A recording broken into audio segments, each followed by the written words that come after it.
Bali memiliki magnet yang bisa menggait wisatawan dari berbagai belahan dunia. Berkali-kali Bali mendapatkan predikat destinasi wisata terbaik. Termutakhir tahun 2019 dinobatkan sebagai salah satu pulau dan kota terbaik di dunia versi majalah wisata asal Amerika Serikat Travel and Leisure. Pemberian predikat itu bukan tanpa alasan. Bali dikenal dengan pantai yang indah, hutan, gunung Merapi, budaya tradisional, keramahan, dan makanan yang lezat. Jumlah wisatawan terus meningkat tiap tahunnya, membuat kepadatan lalu lintas terutama di jalan-jalan utama tak bisa dihindari. Seperti di Bundaran Tugu Ngurah Rai, Kabupaten Badung, yang merupakan akses utama menuju bandara. Setiap harinya tidak kurang 5.000 kendaraan roda 2 maupun 4 melintas di jalan ini. Untuk mengatasi hal ini, Kementerian Pekerjaan Umum dan Perumahan Rakyat (PUPR) melalui Balai Besar Pelaksanaan Jalan Nasional 8 membangun underpass Simpang Tugu Ngurah Rai. Adapun tujuan utama pembangunan underpass Simpang Tugu Ngurah Rai yaitu untuk mengatasi kemacetan yang selama ini terjadi di underpass Simpang Tugu Ngurah Rai, di mana underpass Simpang Tugu Ngurah Rai ini mempertemukan antara ruas menuju ke Bandara Ngurah Rai, menuju ke Jalan Tol Bali Mandara, dan akses utama menuju pariwisata Nusa Dua Denpasar. Underpass Simpang Tugu Ngurah Rai Bali dibangun sejak September 2017, menghabiskan dana sekitar 168,3 miliar rupiah, memiliki panjang 712 meter, lebar 17 meter, dan tinggi 5,2 meter. Metode pengerjaannya menggunakan scan pile atau penanaman dinding penahan tanah agar stabil. Selain pembangunan underpass, pelebaran jalan juga dilakukan di sisi utara dari arah Denpasar serta dari arah Nusa Dua. Demi memenuhi target pekerjaan, di sisi selatan terpaksa dikerjakan pada tengah malam. Ini dilakukan agar tidak mengganggu arus penerbangan karena lokasi proyek berdekatan dengan arah runway Bandara Internasional Ngurah Rai.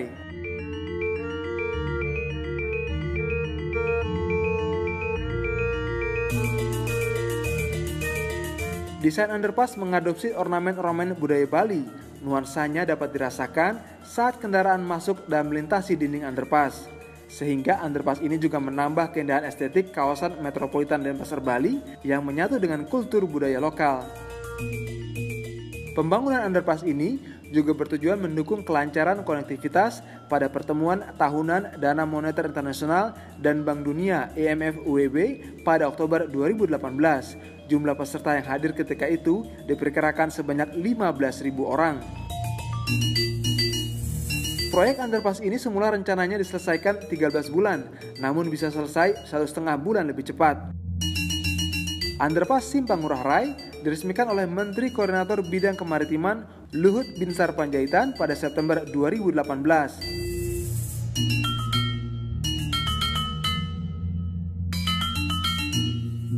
Turut hadir pula Gubernur Bali Iwayan Koster dan Dirjen Bina Marga Sugiartanto mewakili Menteri Pekerjaan Umum dan Perumahan Rakyat Basuki Hadimulyono.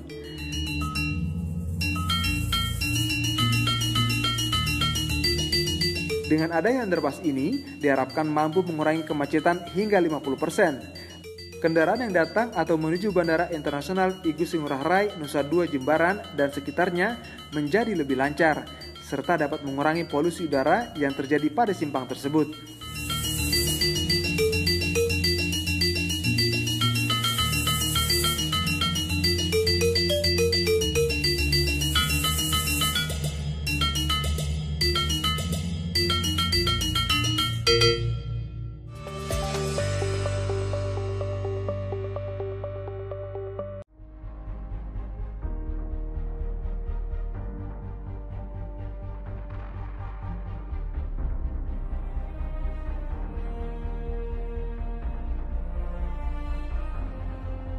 Tumbuh dan bergerak cepat membangun negeri, Kementerian PUPR menjadi rumah bagi insan PUPR di seluruh negeri. Tempat berbaur berbagai macam kompetensi yang menjadi saksi pembangunan infrastruktur, pekerjaan umum dan perumahan rakyat di Indonesia.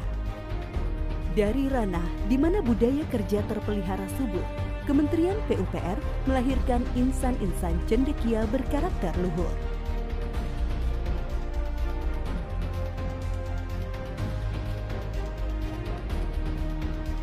Berangkat dari sebuah inovasi dan pemikiran bagi masa depan, BPSDM PUPR berkomitmen untuk mengantarkan seluruh insan PUPR menjadi generasi mendatang yang profesional dan terdepan.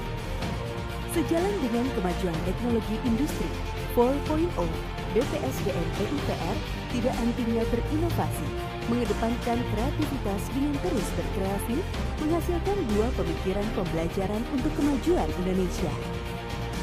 BPSDM Kementerian PUPR memperkenalkan sistem manajemen pengetahuan atau SIMANTU yang telah mendukung industri 4.0 seperti Internet of Things atau IoT, System Integration, Cloud Computing, Big Data, Artificial Intelligence atau AI, dan Cyber Security. Dengan sistem manajemen pengetahuan atau SIMANTU, segala ilmu pengetahuan yang telah terbentuk karena pendidikan formal maupun pengalaman di lapangan dapat dituangkan dan dibagikan untuk seluruh insan PUPR di seluruh negeri. Tidak hanya sekedar untuk mentransfer ilmu, namun juga sebagai pegangan mencari penyelesaian permasalahan dalam pekerjaan sehari-hari.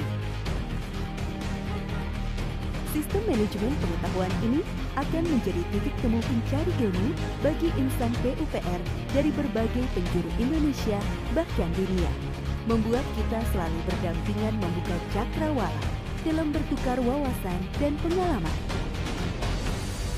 Membuka mata dan melihat dunia, memegang erat nilai-nilai luhur menjadi kunci membuka jalan menuju masa depan insan PUPR yang gemilang.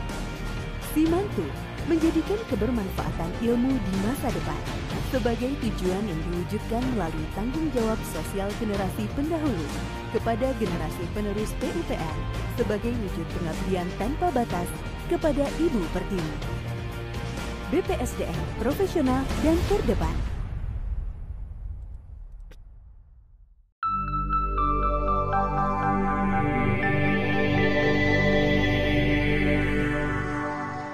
Aku ke sekolah muternya jauh banget. Pengennya sih dibuat jembatan, biar lebih dekat sekolahnya.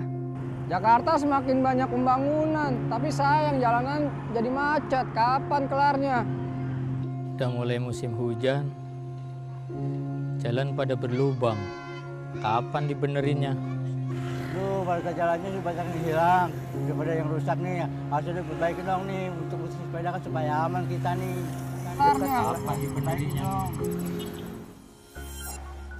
Setiap hari selalu saja ada saran atau pengaduan terkait infrastruktur jalan seperti yang kita saksikan tadi. Lalu bagaimana Direktorat Jenderal Bina Marga mengelola pengaduan kita? Yuk kita pahami bagaimana saran atau pengaduan masyarakat dikelola oleh unit pengaduan Bina Marga. Kamu bisa menyampaikan saran dan pengaduan kamu melalui email pipbinamarga@pu.go.id. Atau bisa juga melalui kanal pengaduan di website www.binamarga.pu.go.id. Kamu buka beranda pada website Bina Marga, lalu kamu akan menemukan menu saran dan pengaduan pada bagian kanan atas halaman tersebut. Terus tinggal klik deh. Kamu harus mendaftar terlebih dahulu sebelum akhirnya bisa melakukan login. Setelah mendapatkan konfirmasi melalui email, silahkan login. Kemudian kamu akan diarahkan untuk mengisi biodata. Selanjutnya, tinggal ketik saran dan pengaduan kamu. Ingat ya, sertakan titik lokasi yang spesifik terkait jalan atau jembatan nasional yang harus ditindaklanjuti oleh Bina Marga. Kamu juga bisa datang langsung ke ruang pelayanan informasi publik Bina Marga di gedung Direktorat Jenderal Bina Marga. Ada beberapa prosedur pengelolaan pengaduan masyarakat. Di sini, kamu akan diarahkan oleh petugas pelayanan untuk mengisi formulir terlebih dahulu. Jika pengadu adalah instansi, maka wajib melampirkan berkas-berkas khusus sesuai yang diatur oleh perundang-undangan yang berlaku. Sementara untuk pengadu berbadan hukum, wajib menyertakan lembar pertama dan terakhir anggaran dasar yang telah disahkan oleh Kementerian Hukum dan HAM. Petugas pelayanan akan memverifikasi berkas-berkas pengadu untuk ditindaklanjuti. Buat kamu yang berada di daerah, tenang aja, Ditjen Bina Marga didukung oleh 22 balai yang tersebar di seluruh Indonesia loh.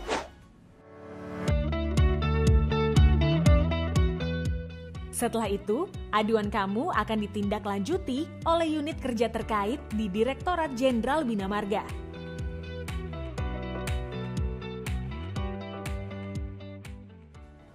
Jadi, jangan khawatir, Ditjen Bina Marga pasti akan menindaklanjuti pengaduan kamu. Karena saran dan pengaduan kamu sangat berarti bagi Bina Marga, agar kinerja kami menjadi lebih baik. Jangan lupa untuk follow media sosial Bina Marga untuk mendapatkan informasi paling update seputar jalan nasional, jalan tol, dan jembatan nasional. Yuk sama-sama berkontribusi untuk membangun infrastruktur Indonesia yang lebih baik.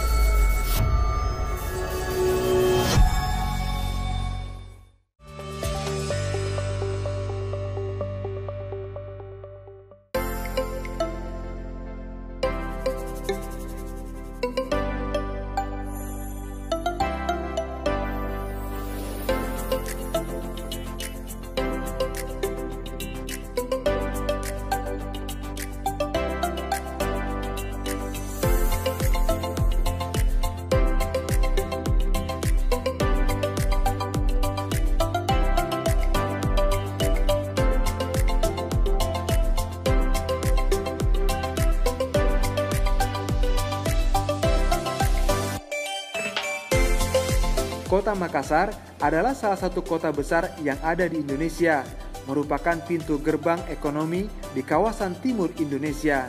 Pemerintah pusat sangat mendukung pembangunan infrastruktur, khususnya jalan dan jembatan. Pada hari ulang tahun Provinsi Sulawesi Selatan ke-348, Kementerian Pekerjaan Umum dan Perumahan Rakyat PUPR, Direktorat Jenderal Bina Marga mempersembahkan underpass Simpang Mandai, Kota Makassar. Pembangunan underpass diperlukan untuk mengurai kemacetan panjang yang sering terjadi di persimpangan ini. Pada jam sibuk, kendaraan yang melintas bisa mencapai 10.000 mobil penumpang per jam.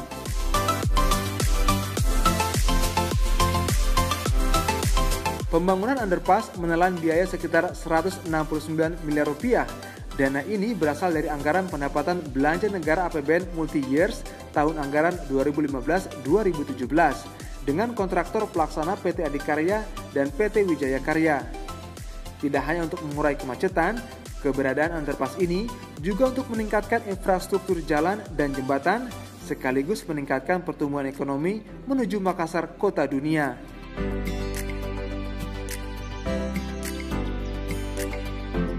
Pada hari biasa, Simpang Mandai merupakan salah satu titik macet paling parah di kawasan metropolitan Maminasata atau Makassar, Maros, Sungguh Minasa, dan Takalar. Karena merupakan titik pertemuan arus lalu lintas ekonomi regional dari Makassar, Maros, Parepare, maupun lalu lintas keluar masuk Bandara Sultan Hasanuddin. Underpass ini memiliki panjang keseluruhan 1.050 meter, konstruksi terowongan sepanjang 110 meter, dan lebar 2 x 9 meter. Di tahun 2017 lalu, saat belum seluruhnya rampung, underpass Simpang 5 Mandai sempat difungsikan pada H-7 dan H+7 Lebaran. Hal ini untuk mengatasi kemacetan pada saat arus mudik dan arus balik Lebaran berlangsung. Pembukaan underpass dilakukan Menteri Pekerjaan Umum dan Perumahan Rakyat PUPR Basuki Hadimulyono bersama Gubernur Sulawesi Selatan saat itu Syahrul Yassin Limpo. Tidak hanya meresmikan underpass Simpang Mandai, tetapi juga sekaligus pencanangan pembangunan tol layang Andi Pangerang Petarani. Tol Petarani ini saya ingin menyampaikan kepada PT BNN untuk segera kita lakukan pelaksanaan pekerjaannya. Saya kira kalau nggak ada masalah pembebasan lahan, saya kira konstruksi bisa kita lakukan secepat-cepatnya.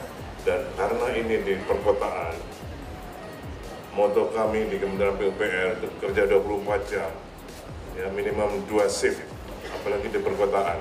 Ya, jangan sampai ada Sabtu Minggu tidak ada orang kerja. Dari hasil evaluasi, sejak dibuka secara fungsional, underpass terbukti mampu mengatasi kemacetan yang biasa terjadi di kawasan ini.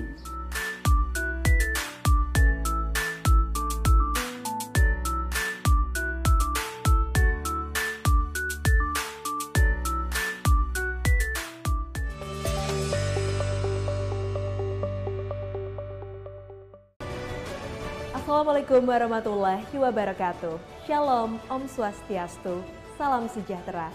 Selamat datang di Pusat Penelitian dan Pengembangan Jalan dan Jembatan, Pusjatan. Kampus utama Pusjatan terletak di Jalan Abdul Haris Nasution, nomor 264 Bandung. Secara organisasi, Pusjatan merupakan salah satu dari 4 puslitbang yang berada di bawah Badan Penelitian dan Pengembangan Balitbang Kementerian Pekerjaan Umum dan Perumahan Rakyat. Di kampus ini, Pusjatan didukung oleh 4 bidang dan bagian, yaitu bidang program dan evaluasi, bidang sumber daya kelitbangan, bidang standarisasi dan kerjasama, serta bagian keuangan dan umum. Pusjatan menyelenggarakan penelitian dan pengembangan teknologi di bidang jalan dan jembatan yang tepat guna untuk meningkatkan pelayanan iptek dan memecahkan permasalahan di bidang jalan dan jembatan. Di lokasi yang sama, Pusjatan didukung oleh 4 balai litbang. Balai Litbang Perkerasan Jalan ditujukan untuk dapat mempersiapkan teknologi perkerasan jalan yang lebih efisien dan berdaya tahan tinggi. Dalam kegiatannya mengupayakan aplikasinya dengan memaksimalkan material lokal, sehingga memungkinkan teknologi perkerasan tersebut dapat dibangun dan mudah diaplikasikan di seluruh Indonesia.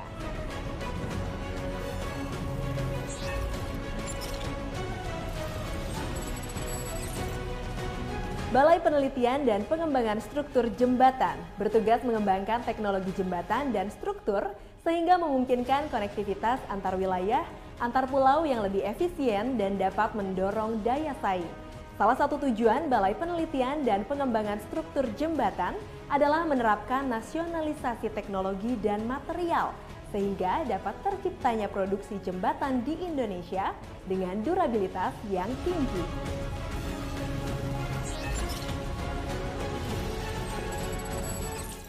Balai Penelitian dan Pengembangan Geoteknik Jalan bertugas untuk mendukung persiapan teknologi jalan terkait dengan teknologi penanganan tanah dan pondasi, penanganan tanah bermasalah, dan manajemen bencana, sehingga dalam aplikasinya dapat mengupayakan solusi teknologi penanganan tanah, pondasi, dan lereng yang cost efektif.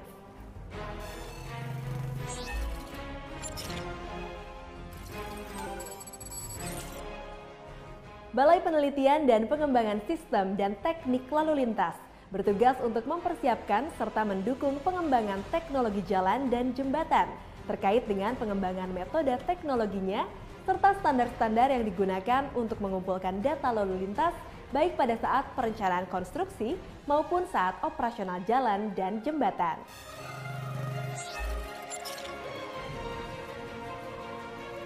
Untuk pelayanan uji laboratorium meliputi uji laboratorium sistem dan teknik lalu lintas,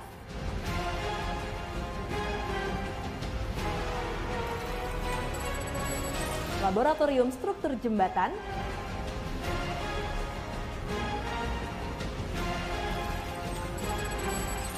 laboratorium perkerasan jalan,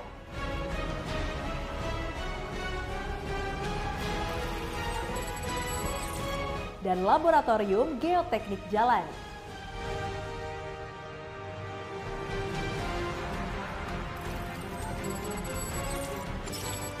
Pusjatan siap menjadi mitra dalam pengembangan dan pembangunan infrastruktur, khususnya di bidang jalan dan jembatan.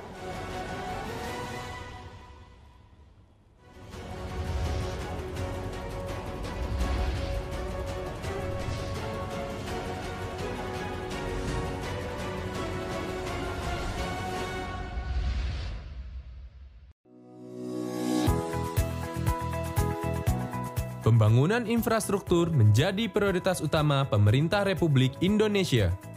Dengan meningkatnya pembangunan dan pekerjaan konstruksi tersebut, meningkat pula kebutuhan tenaga kerja konstruksi yang handal dan kompeten dan tentunya bersertifikat. Tenaga kerja yang kompeten dan bersertifikat adalah unsur penting agar pembangunan infrastruktur dapat terlaksana dengan baik, sebagaimana dituangkan dalam Undang-Undang Nomor 2 Tahun 2017 tentang Jasa Konstruksi yang menjelaskan bahwa setiap tenaga kerja konstruksi yang bekerja di bidang jasa konstruksi wajib memiliki sertifikat kompetensi kerja. Kementerian PUPR sebagai pembina sektor jasa konstruksi terus melakukan inovasi dalam membina dan meningkatkan kualitas kompetensi dari para tenaga ahli dan terampil. SIBIMA menjadi salah satu solusi pelayanan publik untuk mengatasi backlog pemenuhan kebutuhan tenaga ahli yang kompeten dan bersertifikat. Di mana dalam SIBIMA Konstruksi terdapat dua layanan, yaitu Distance Learning dan Knowledge Management. Distance Learning berbasis sistem informasi dan dipelajari secara mandiri.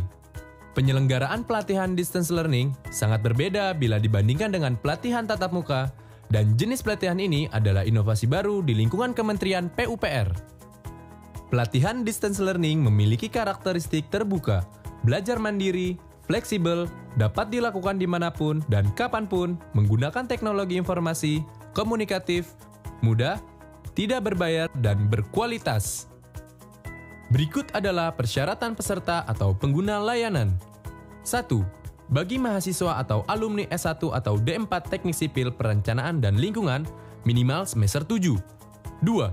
Bagi asosiasi profesi atau kelompok masyarakat yang memiliki SKA muda. Manfaat utama sertifikat distance learning bagi tenaga ahli. 1. Pengganti pengalaman magang 1 tahun untuk mendapatkan SKA muda. 2. Memiliki nilai SKPK 25 poin untuk CPD. 3. Dapat digunakan sebagai surat keterangan pendamping ijazah bagi para calon lulusan PTN atau PTS. Dengan berbagai kelebihan ini, tidaklah mengherankan dari 3.054 layanan berbagai KL yang berpartisipasi, Kementerian PUPR melalui SIBIMA Konstruksi masuk dalam Top 99 Sinovik 2017 Kementerian PAN-RB. Melalui SIBIMA Konstruksi, Kementerian PUPR telah menyediakan layanan bagi masyarakat berupa sistem pembelajaran jarak jauh yang bertujuan untuk dapat meningkatkan kompetensi keahlian konstruksi. Dengan meningkatnya pengetahuan keahlian konstruksi, masyarakat memiliki peluang yang lebih besar untuk meningkatkan kualitas pekerjaan, sehingga bangunan konstruksi akan menjadi lebih kokoh, lebih tahan lama, dan tidak mudah rusak. Pada akhirnya, dengan meningkatnya umur layanan bangunan konstruksi akan berdampak kepada meningkatnya kesejahteraan masyarakat secara nasional. Mari manfaatkan SIBIMA Konstruksi.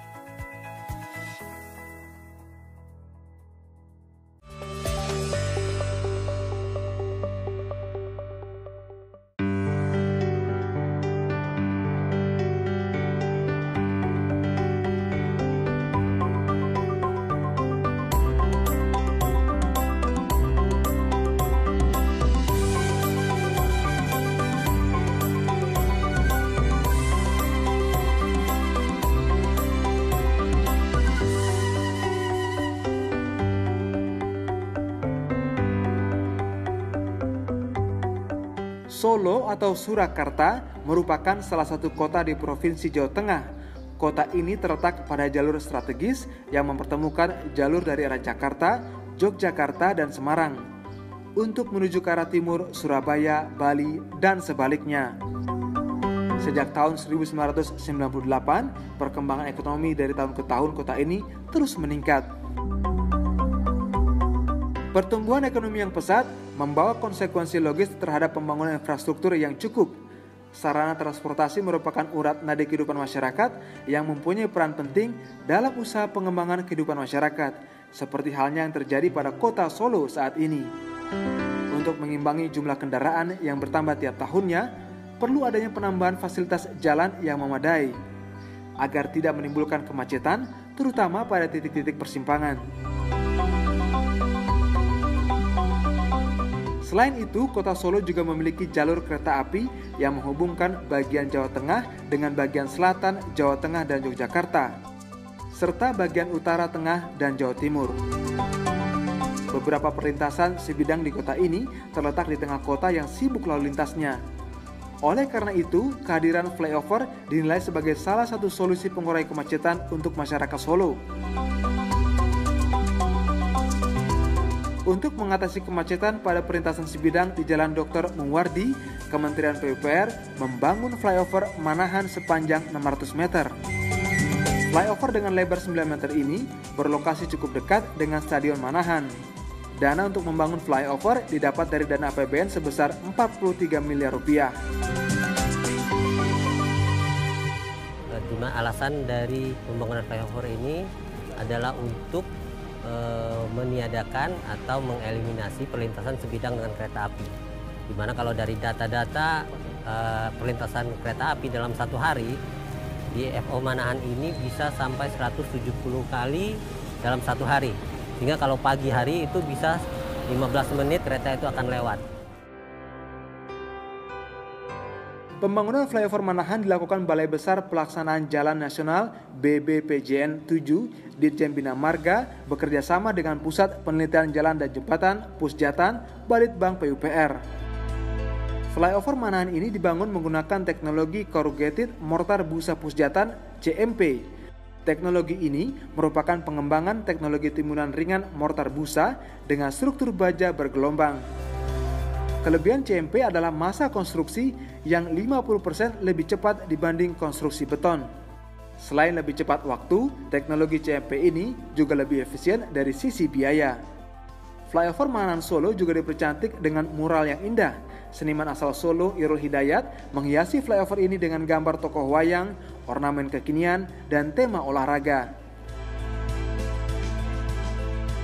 Dinding flyover Manahan bagian barat ada juga mural figur Rasma, Dewi Sinta, Rahwana, dan Hanoman.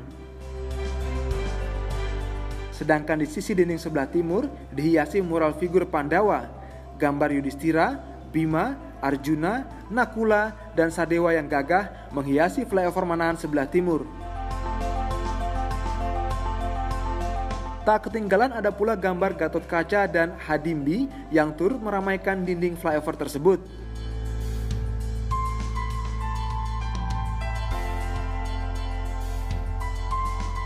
Di bagian utara, dinding flyover ini dihiasi dengan mural lokal hero dan bintang olahraga Solo. Flyover Manahan Solo juga memiliki terowongan yang sangat cantik dan unik.